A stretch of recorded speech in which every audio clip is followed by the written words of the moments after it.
we bought Tangaroa, a 1969 Stevens Brothers aluminum yacht, she came with a pair of Detroit diesel 12V71Ns, powerful, reliable, and legendary workhorses known as Screaming Jimmies. They ran strong, but with no service records, unknown hours, and more oil on our bilge than on our engines, we had a tough choice to make: rebuild or replace. I started gathering parts for a rebuild, but my gearhead brain couldn't ignore the repower possibilities. So what did I decide? Rebuild or repower? What would you do? When Tangaroa was built, she was powered by a pair of 12V71 Detroit diesel engines. These engines had a production run of, I believe, 1938 to 1995, which, to my knowledge, is the longest production run of any diesel engine of that class in history, which is pretty impressive. I mean, that's a pretty good testament to reliability and quality. The Detroit 12V71 is a two-stroke engine. Now, unlike the gasoline engines that are two-stroke that use the movement of the piston to push air through the motor, the Detroits use a supercharger instead, or in these cases, two superchargers instead, and they force air into the airbox, and then there's ports at the base of each cylinder that the air is fed into as the piston comes down. Another twist to the typical two-stroke design is that the Detroits use an exhaust camshaft. Usually, airflow is, like I said, pushed through the motor. In these, they actually have a camshaft. There's 4 valves per cylinder, which, for any of you who know modern engines, 4 valves per cylinder, that's typically when you start getting in a pretty high airflow. And you have to keep in mind, those 4 valves on these engines are only for exhaust flow. So the engines have a pretty high, I would say, immense of ability for airflow. The Detroits also used a unit injector, meaning each separate cylinder had its own specific self-contained injector. That meant there was no injection pump built onto the engine. These were camshaft activated, and you could fail multiple injectors and the engine would continue to run. It didn't depend on one main injection pump, which that's a huge for reliability. I mean, if you're out at sea, you have an injector fail, doesn't matter. The engine will just keep carrying on. Now, the two-stroke design naturally lent itself to a high power density. At the time that Tangaroa was built, the Detroit diesel was the highest producing power motor of its class. It was used in everything. I mean, the countless boats powered by these engines. We're talking on-road trucks, pump assemblies, generators. They were everywhere. They were super common and very popular. One of the things that the two-stroke design lent itself to, as well as the superchargers, was the sound. Detroits have a unique sound. It is unlike any other diesel engine of that era, and they actually earned the nickname Screaming Jimmy, and that came from the fact that every cylinder was firing on every revolution versus every 2. And not only that, you had superchargers on top that added a little bit of a high-pitched scream as well. I find that the superchargers aren't super loud compared to everything else, but just the sheer fact that you have 14 liters of engine that is pumping 14 liters of air every revolution is pretty intense. And quite honestly, people love that sound, and it's a pretty cool sound when you hear it. And finally, like a lot of the commercial diesels of that era, the Detroit is in-frame rebuildable, which means you can pull out cylinder liners with it in the boat. Everything else is built fairly simple to replace. Camshaft bearings slide out with the camshaft, can be refitted, slid back in again. So it makes it easier to do a rebuild on the engine because you don't actually have to remove it from the boat. I was pretty excited to get my hands on these motors, so when I flew up to Wrangell, it was great to check them out in person and do the sea trial. And during the sea trial, everything worked great. The engines functioned perfectly, considering they hadn't been run in probably at least a few years. They fired right up, so things were looking pretty promising. They were serviceable engines, and they were going to be able to get us down from Alaska to Victoria. So, engines sound pretty amazing, right? Let's get into the downsides of the Detroit diesel. I mentioned the sound of the Detroits. It's iconic. It's pretty amazing to hear until you have to hear it for hours, days, possibly even weeks on end if you're doing big passages. It's great, but for what we're after, listening to that is absolutely monotonous for long periods of time. Now, I'm going to get a little bit of hate for this, but one of the big things about Detroit's, it's actually earned them their nicknames, the not so favorable nicknames, Green Leaker, Detroit Diesel, Detroit Leakers. I mean, there's more that I'm sure that I am forgetting, but they do leak oil. I know, they can be built to not leak oil for a time, but they leak oil. They are designed, being their two-stroke with the airboxes in the crankcase, there's always a potential path for oil to get into these airboxes. Now, to combat this, the Detroit engineers installed drains into the airbox. So no matter what new of an engine that you have, there will also always be drips coming out of the airboxes. They recommend putting bottles underneath to catch it, but if you don't have bottles, like Tangaroa never did, that oil goes to your bilge. And I like a clean bilge, so that really doesn't work for me. Although, it's what we've got. Now, another big thing with the leaking of the oil is the Detroit engine has got dozens of locations for oil to leak from. There are so many gasketed areas on these engines. It is ridiculous. And sure, you can build the engine, you can seal it all up with the gaskets, and it's going to not leak for a little while, but we're talking about gaskets that were designed during the World War II era. These aren't like the new seals that we have today, O-ring sealed or whatnot, where they last for a pretty good long time and they seal quite well. These are paper gaskets. Anyway, I'm not even going to get into it. They will eventually leak. And I've worked on yachts. I've seen yachts that have Detroit diesels in them, really clean, well-maintained Detroit diesels that have leaks. So sure, you can make a non-leaky Detroit, but in my opinion, it's probably not going to take that long before you start having oil coming out of them. And now I mentioned the really nice, clean Detroit diesels that are in some of the yachts that I've been on. The ones on Tangaroa were not that. So I'm sure one common theme everybody's noticed on this boat is lack of maintenance. Ton of stuff we're trying to catch up on that just hasn't been taken care of in probably years at this point. My project today is, I guess it's been going on for a couple of days, is the raw water pump on the port engine, Porsche.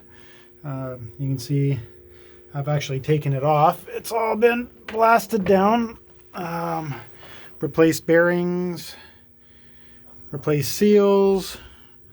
So I'm just working on putting it back on again now. But as you can see, it's been leaking for quite some time, because that's years worth of rust built up on this port transmission. This one was the worst of the two. You could actually see it leaking. The starboard, Stella's raw water pump, is going to be next. It's not as bad. It's not leaking. It's leaking neither oil nor water at the moment, but the impeller on Porsche was pretty rough shape when I took it apart. So yeah, just trying to sort out some leaks. This one was leaking both oil and water. You can see the oil mixed in there as well. So yeah, trying to get that all sorted, and you can see I've already replaced the valve covers on it with the new style valve covers, because they were leaking massively, and I had no interest in putting the same old style gasketed style valve covers on. So these are nice O-ring seals on these. They seal really well, no more leaks. Both Porsche and Stella were treated to those. You can see where we painted them white. I had the intention of redoing these engines at some point and painting them both white. Some people would say that'd be a really silly idea with Detroit diesels, because apparently they're prone to leak, so white turns to black. But for now, tackle this. Get it done one step at a time. Another possible failure point on these engines that is notable is a runaway condition. These engines, with the way that the superchargers are designed, they're fed by engine oil. If you spring a leak in the wrong portion of that supercharger, that gets fed into the airbox of the engine and can get fed at such a rate that the engine no longer needs diesel fuel to run. It will run off the oil coming from the superchargers. So what happens is you get this engine that's capable of high RPM anyway, and you can pull back the throttle and the engine will actually keep accelerating. It'll keep sucking oil in from the superchargers, and as I said, turns into a runaway condition. So the engine just basically goes full tilt. You can find videos of this online. It can be catastrophic. I mean, when you're running into that kind of an issue, you can chuck rods out the side of a block. At the worst case, or the least case, if you can get it shut down quick enough, things will live. Next worst thing that's going to happen is you're going to catastrophically damage the engine. And the worst possible case is you're going to catastrophically damage the engine in a way that's going to catch fire in the boat and could potentially lose the boat.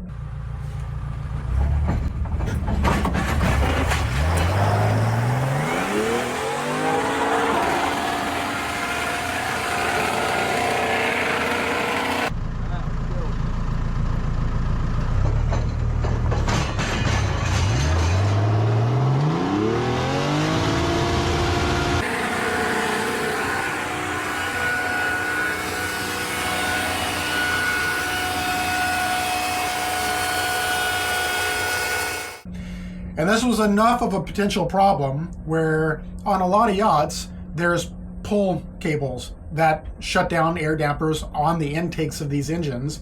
So if you can't shut the engine off by pulling the fuel back, you could rip these things and they would suffocate the engine. So that's how they got around this, and that caused other issues in itself. So even if you manage to save the engine, it could cause damage to other parts of the engine just by pulling these cords, like inverting oil seals in the superchargers, blah, blah, blah, blah, blah. So that's a worth mentioning problem. Now, perhaps one of the worst attributes for an engine when you're configured for long-range cruising is efficiency. Two-stroke engines are never known for particularly good fuel efficiency, and that's why you don't see a lot of them these days. They've been replaced due to EPA regulations, whatnot.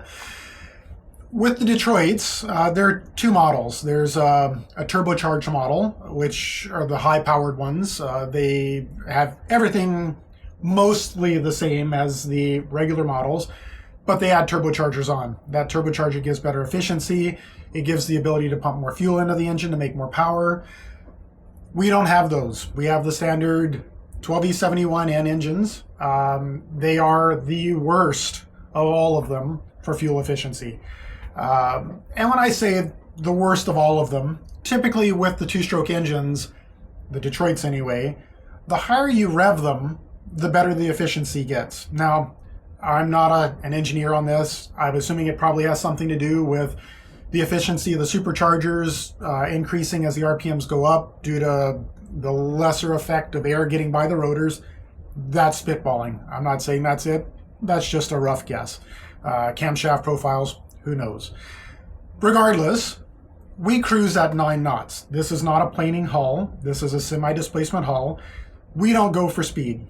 And with the way everything was configured on this boat, with the propping that we had, with the 2-to-1 transmissions, 9 knots is typically around 1,000 RPM, which is about the worst place you could possibly run a Detroit engine. It causes oil slobbering, which oil coming out of the air boxes.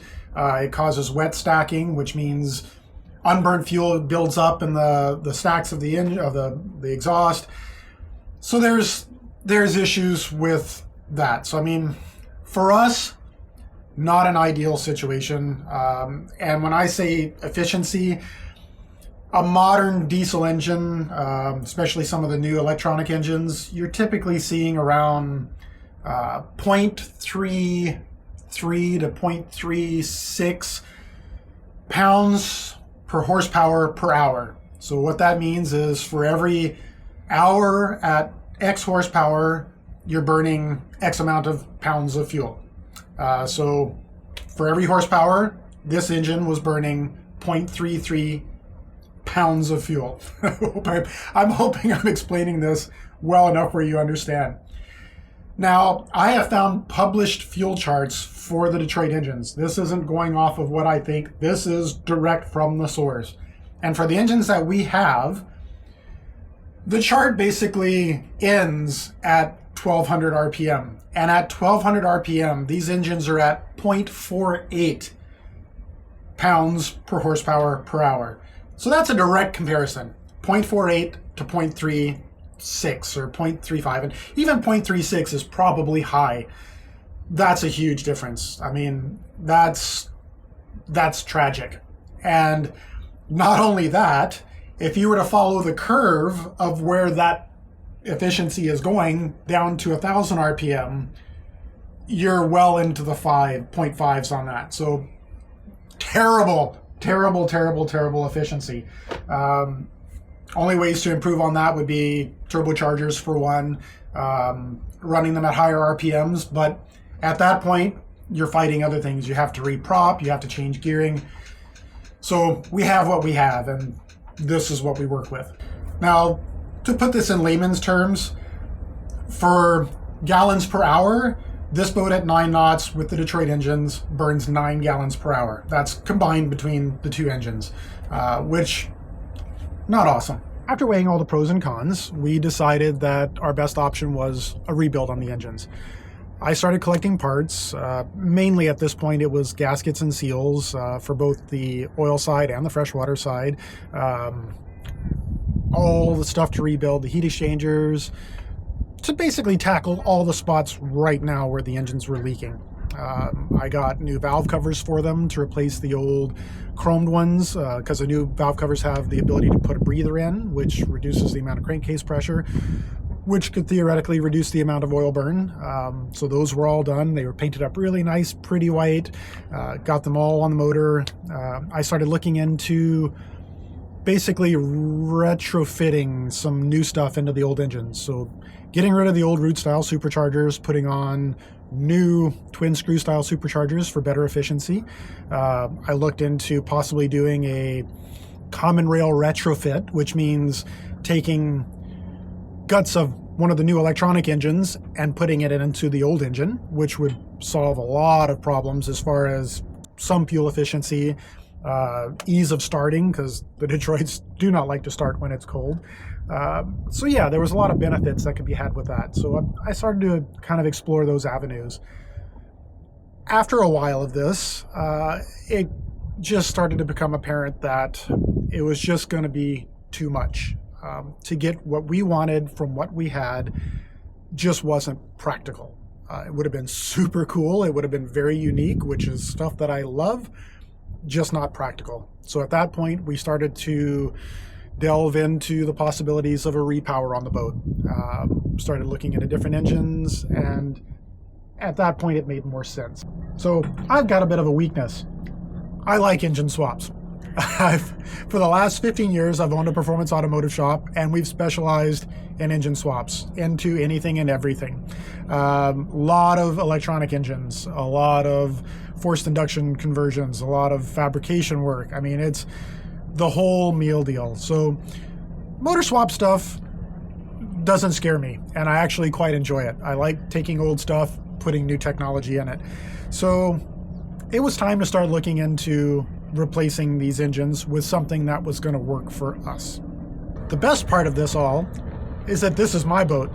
I can do whatever I want with it. I can spend as much time as I want on something. I don't have to worry about giving a big bill to the owner. I can be creative, and I can do this the way I want to do it. And that is everything for me. So at this point, you know what's coming. It's time to get started on Operation Haterbait. If you want to help us out, hit that subscribe button. It keeps the camera rolling and makes sure you don't miss this epic engine swap. And next week, we'll reveal what's going into Tangaroa. You won't want to miss it. We couldn't save our Detroits, but what about our propellers, shafts, and shaft logs? These are critical to getting Tangaroa moving. Were they too far gone, or could we bring them back to life? Find out in this video.